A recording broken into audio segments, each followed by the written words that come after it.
కృష్ణ గారిని మీరు గమనించారా? కృష్ణ గారికి ట్రీట్మెంట్ జరిగిన ఇన్ని రోజుల్లో రెండు సార్లు ఆయనలో చలనం చూశాను.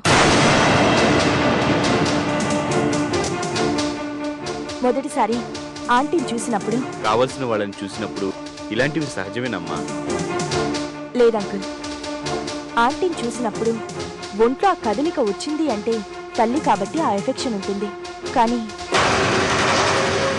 కానీ ఇతన్ని చూసినప్పుడు ఏదో తెలియకుండానే కృష్ణ గారిలో అది నేనంటే ఎస్ఐ గారికి చాలా ఇష్టం అమ్మా.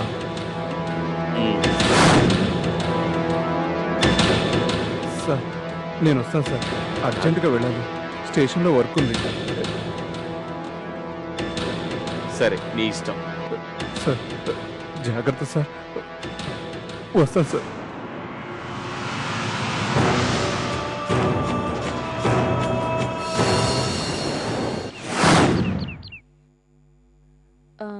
Good morning doctor. Good morning, కూర్చోండి. చెప్పండి, ప్రాబ్లం ఏంటి? ప్రాబ్లం కాదు డాక్టర్, నాకు ఒక ఇన్ఫర్మేషన్ కావాలి. చెప్పండి. ఈ 4-5 మంత్స్లో కృష్ణ అని దెబ్బలు తగిలి ప్రాణాపాయ స్థితిలో ఎవరైనా మీ హాస్పిటల్లో అడ్మిట్ అయ్యారండి? కృష్ణనా? లేదే, అలాంటి వాళ్ళు ఎవరూ రాలేదు.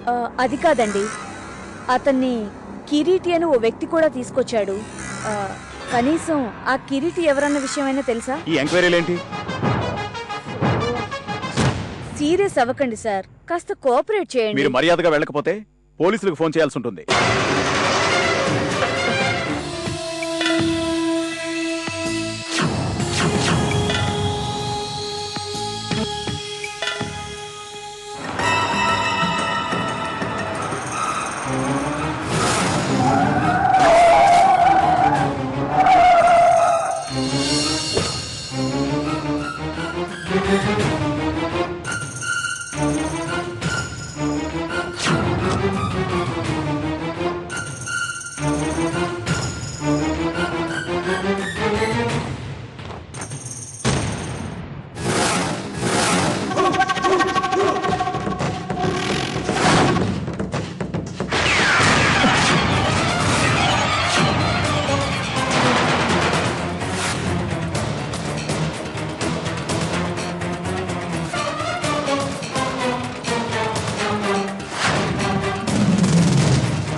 ఏందలుడు, ఏదో టెన్షన్లో ఉన్నట్టున్నావు?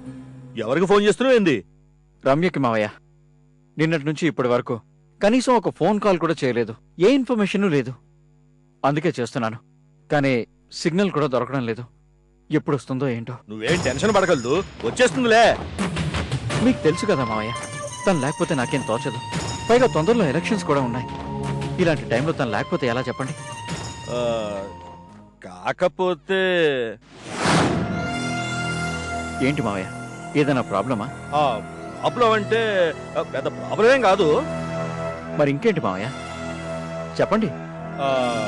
అది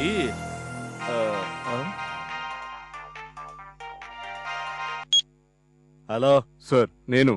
చెప్పు సార్ అది మిస్ అయింది సార్. చెప్తాను, పని కూడా చెప్పినట్టు చేయవు కదరా. సార్ ఈసారి అస్సలు మిస్ అవ్వదు సార్. ఏంటి మావయ్య, ఎవరిని తిడుతున్నారు? అవును, ఇందాక మనం ఏదో మాట్లాడుకుంటున్నట్టున్నాం. అదే మావయ్య, మీరేదో ప్రాబ్లం అంటున్నారు.